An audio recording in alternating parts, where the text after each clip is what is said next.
अब मैं ये लास्ट राउंड शुरू कर रही हूँ, जिसमें स्टार्टिंग में पहले 5 बुनेंगे उल्टा, फिर मिड में 2 जाली बनाएंगे, उसके बाद 8 उल्टा बुनेंगे, फिर 2 जाली, फिर 8 उल्टा, फिर 2 जाली। तो इस तरीके से अब हमें मिड में जो फंदे मिलेंगे वो 8-8 मिलेंगे, और फर्स्ट और लास्ट में जो मिलेगा वो 5-5 मिलेगा। और ये अब मेरा लास्ट राउंड है। तो चलिए बुन के मैं दिखाती हूँ। अब ये रो पूरा कंप्लीट हो गया है।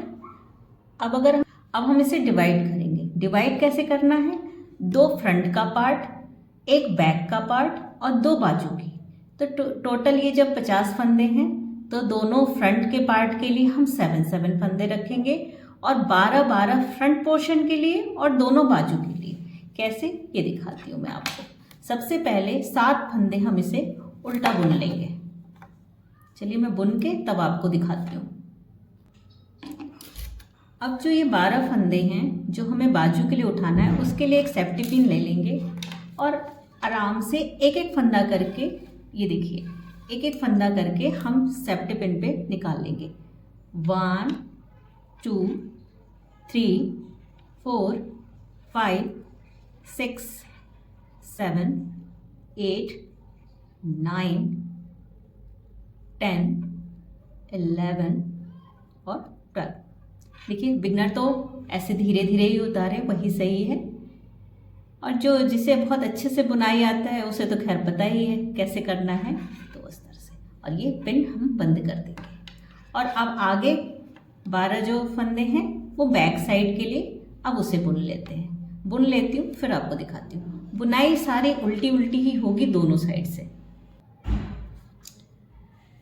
ये मैंने उल्टा उल्टा बुन लिया बैक साइड। अब देखिए, ये जो जाली है ना, अब इससे आगे के जो 12 हैं वो मैं फिर से दूसरे पिन में, इसको दूसरा पिन ले लेती हूँ, उसमें मैं उतार लेती हूँ 12 फंदे। देखिए, 2 3 4 5 6 7 8 9 10 11 और ये 12। अब आप देखो, इधर पूरे 7 फंदे मेरे को इधर भी मिल गए हैं। ये देखिए, ये मेरे बाजू के हो गए। और ये अब मैं इस तरीके से अभी बाजू वाले पार्ट को एज इट इज़ रहने देंगे। हम पहले इसके बैक और फ्रंट पोर्शन को बड़ा कर लेते हैं। तो और उल्टा उल्टा बुन के ही बड़ा करना है, मैं ये बात आपको बार बार बता रही हूँ। इसकी फिटिंग बहुत अच्छी आती है, बहुत कंफर्टेबल होता है। ये सिलाई देखिए पूरा कंप्लीट हो गया है। अब इसको हम घटाएंगे, यानी पूरा इसको बंद करेंगे। ये देखिए, पहले 2 का 1 करते हैं और फिर जो हमने बुन के इस पे उतारा है उसको, और ये इसके फर्स्ट वाले को, अब इन्हें एक संग बुन लेंगे। और बहुत टाइट टाइट करके नहीं बुनना है, आराम आराम से, वरना सारा खिंचा खिंचा आएगा। अब ये फिर जो 2 का 1 किया उस वाले को और दूसरे फंदे के ये फर्स्ट वाले को फिर से ले लेंगे। देखिए, ये हो गया, ठीक है। फिर उसके बाद सेम प्रोसेस पूरा लास्ट तक करना है। जो हम 2 का, ये देखिए पूरा कंप्लीट कर लिया है, बिल्कुल लास्ट में आ गए। अब इसको थोड़ा सा इसे बड़ा कर देंगे और ये एक इसके धागे को काट देंगे। और जो ये होल मैंने बनाया हुआ है, ये जो लूप है, इसके अंदर से इस धागे को खींच देंगे तो ये बिल्कुल टाइट हो जाएगा। ये नीचे का पार्ट बन गया। अब इसकी हम बाजू शुरू करेंगे। बाजू शुरू करने के लिए, बनाने के लिए देखिए क्या करना है। पहले पिन का आगे का पार्ट खोल लीजिए और धीरे धीरे, ये आपको अगर याद होगा तो हमने 12 फंदे लिए थे, धीरे धीरे हम ये एक एक करके फंदे उतार लेंगे। कैसे जोड़ते हैं आप देखो, ऐसे देखिए, ऐसे लेते हैं, ये थोड़ा बड़ा खींच लेंगे और ऐसे ले लेंगे। और जब हम दूसरा सेकेंड फंदे पे जाएंगे ना, तो इसको जो इसका छोटा वाला पार्ट है और लॉन्ग वाला पार्ट दोनों को एक संग करके बुनेंगे, जिससे ये इसमें ही ये धागा फंसता चला जाए। ठीक है, इस तरीके से उल्टा उल्टा सारा बुन लेंगे। देखिए अब मैं इसको बुन के बड़ा करती हूँ, ऐसे ही उल्टा उल्टा, फिर आपको बताती हूँ कितनी सिलाई बुनना है।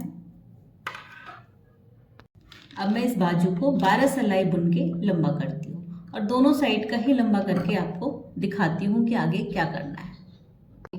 ये जैकेट का पूरा पार्ट तैयार हो गया, बाजू भी और इसकी ये भी। इसमें जब मैंने बाजू से की बुनाई करी थी, लास्ट में कट करते समय इतना एक्स्ट्रा धागा छोड़ दिया था। जब मैं ये बाजू सिलूंगी तो उसमें इसको यूज़ भी कर दूंगी, इससे मजबूत भी हो जाएगा, खुलने का भी चांस नहीं रहेगा। अब मैं इसकी कैप बनाऊंगी। कैप के लिए मैं कंट्रास्ट कलर यूज़ कर रही हूँ, येलो। मुझे रेड येलो बहुत पसंद है लड्डू गोपाल के लिए अपने, तो मैं दोनों का ही कॉम्बिनेशन बना रही हूँ। कैप उठाने के लिए क्या करना है, ये जो आप चोटी देख रहे हैं, ये जो बाजू के लिए ये चोटी बनाई थी मैंने, ठीक है ना, यहाँ पे जो जाली डाली थी उसकी जो चोटी है, यहाँ फर्स्ट वाले से यहाँ से हम स्टार्ट करेंगे। और जो ये देखिए एक चोटी तो इधर आ रही है और एक बैक में आ रही है, तो जो फर्स्ट फ्रंट वाले से चोटी है वहाँ से शुरू करके और पूरा एंड तक यहाँ तक लेके आई। फंदे उठाइए, 4 नंबर के मेरे लड्डू गोपाल हैं तो मैं उनके लिए 14 फंदे इसमें उठाऊंगी। ठीक है, आपको उठा के दिखाती हूँ कैसे करना है।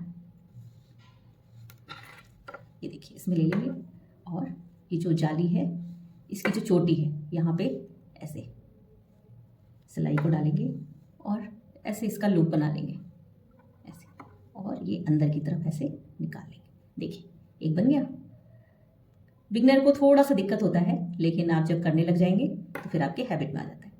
अब ये जो छोटा है, जब लूप बनाया था तो ये जो छोटा धागा है उनका और ये बड़ा, दोनों को एक संग लेके डबल ऐसे कर देंगे, जिससे ये मजबूत हो जाएगा। ये इसको 2 नहीं, ये एक ही फंदा गिना जाएगा, पर बस मजबूती के लिए हम इसको लेते चले जा रहे हैं और इस तरह से डबल करते जा रहे हैं। तो इस तरह से मैं इसको करती जाऊंगी।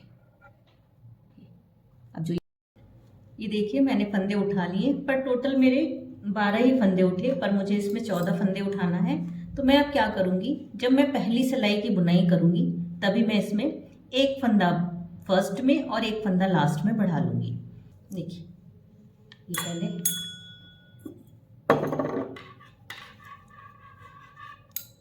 ये ऐसे, पर अब मैं फंदा इसमें उतारूँ, ये वाले फंदे को उतारूंगी नहीं, इसी में ही इस धागे को दूसरी तरफ करके एक बार सीधी तरफ से भी बुन लूंगी।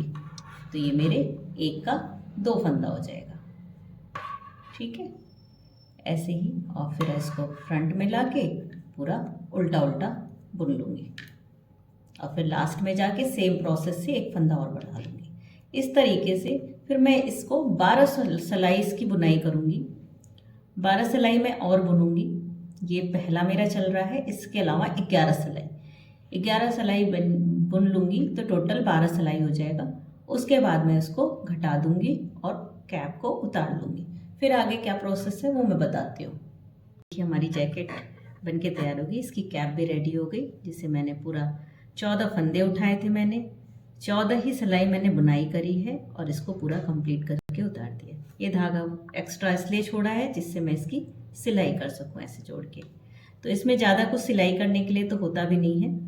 ये बहुत प्यारी जैकेट है, बनती भी बहुत ईजी ढंग से है और लगती भी बहुत सुंदर है। तो चलिए मैं इसकी बाजू की सिलाई कर लेती हूँ दोनों साइड और ये कैप सिल लेती हूँ और फिर दिखाती हूँ कि कैसा लगता है। आपको एक बार सिलाई करना भी बता देती हूँ, वैसे तो सबको ही आता है पर फिर भी मैं एक बार बता देती हूँ। तो ये ऊन वाला ही सुई है, इसमें मैं पहले ऊन डाल लूँगी। डाल लिया मैंने। अब इस सिलाई करते समय इस बात का ध्यान रखें कि जो ये सिलाई वाला पार्ट है जहाँ से हम सिलेंगे ये उल्टी तरफ ही हो। देखिए ये उल्टा है ना, यहाँ आपको दिख रहा होगा, ये ऐसे धागे दिख रहे हैं ना ये लो, जहाँ से ज्वाइंट किया है इस साइड ही मोड़ना है हमें, जिससे सिलाई जब लड्डू को कैप लगाएं हम तो सिलाई दिखनी नहीं चाहिए। सिलाई कैसे करना है, इसको ज्वाइंट कर लिया, ये देखिए इधर दूसरी तरफ निकाल लूँगी मैं और ऐसे जिगजैग पैटर्न में इसको मैं सिलती चली जाऊँगी। ऐसे पहले इस साइड फिर दूसरी साइड निकाल लिया, खुलेगा नहीं। अब बिल्कुल एंड में पहुंच गई हूँ, मैं क्या करूँगी ऐसे एक लूप जैसा बना लूँगी और ये सुई इधर से डाल के और इस लूप में से निकाल लूँगी, देखिए, और ऐसे इसको टाइट से खींच दूँगी बिल्कुल, और ये धागा कट कर लूँगी। देखिए ये कैप तैयार हो गया। अब ऐसे ही मैं बाजू को भी सिल लूँगी और उल्टी तरफ से ही सिलना है करूँगी। तो बाजू की भी सिलाई कर लेती हूँ, फिर आगे दिखाती हूँ। ये देखिए, ये लड्डू की जैकेट तैयार हो गई।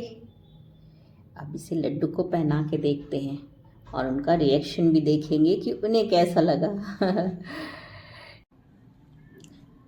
जो मैंने जैकेट बनाई थी वो लड्डू गोपाल ने देखिए पहन लिया है, कितनी सुंदर इसकी फिटिंग आई है और लड्डू खुश भी बहुत है। अब इन्हें कैप पहना के दिखाती हूँ मैं। ये देखो, ये देखो, लग रहे हैं ना प्यारे। और ये देखो पूरी कितनी सुंदर फिटिंग आई है। ये देखिए पूरा उनका पीठ भी ढका है, कमर भी, बाजू वगैरह सब, सिर ढका हुआ है, कान ढका हुआ है। लड्डू कितने प्यारे लग रहे हैं।